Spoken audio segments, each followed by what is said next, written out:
Kemudian pertumbuhan negara. Pertumbuhan negara terbagi menjadi dua.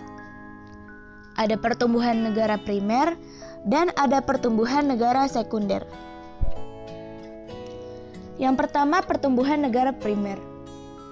Pertumbuhan negara primer yaitu negara yang tumbuh dari kesatuan masyarakat hukum yang kecil menjadi suatu kerajaan, kemudian yang berkembang lagi menjadi state atau negara, yang kemudian berkembang menjadi negara atau bangsa yang modern.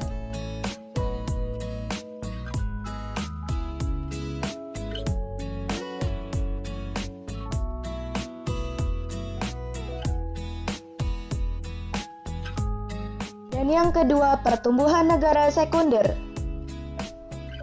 Pertumbuhan negara sekunder yaitu suatu negara yang berasal dari penggabungan atau pemisahan.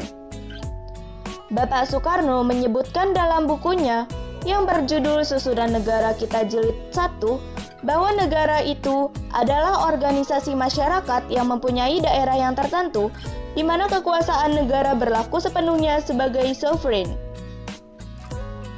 Lalu Lodgeman mengatakan bahwa negara adalah suatu organisasi kemasyarakatan yang bertujuan dengan kekuasaannya untuk mengatur serta menyelenggarakan sesuatu masyarakat.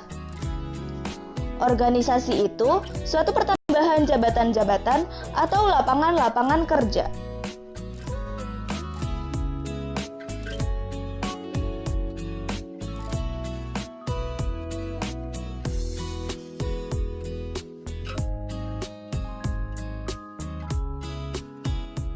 Selanjutnya, dalam pengetahuan sosiologi, negara dapat diartikan sebagai sekelompok politis persekutuan hidup orang yang banyak jumlahnya dan terikat oleh perasaan senasib dan seperjuangan.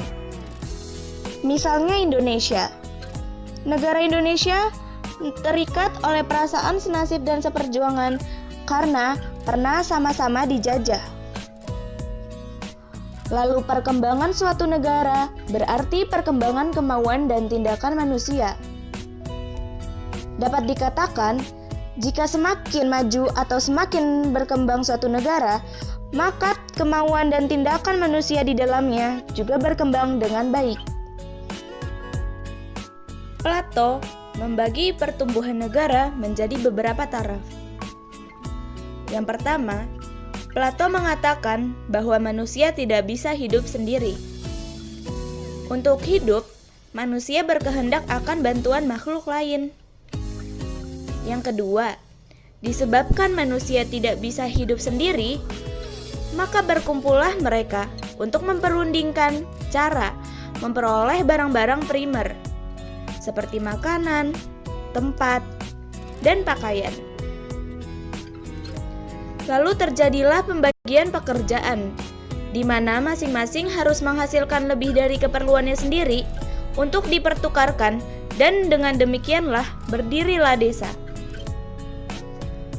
Lalu yang ketiga, antara desa dengan desa terjadi pula kerjasama dan berdirilah masyarakat negara. Antara negara dengan negara terjadi juga kerjasama karena perlunya bantuan satu terhadap yang lainnya, dan terjadilah hubungan internasional.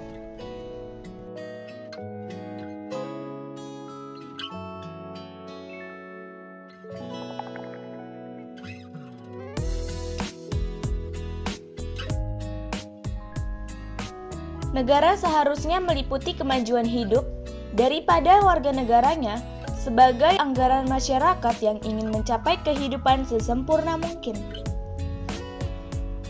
Lalu manusia dapat berbahagia apabila ia berada di dalam negara dan hidup bernegara.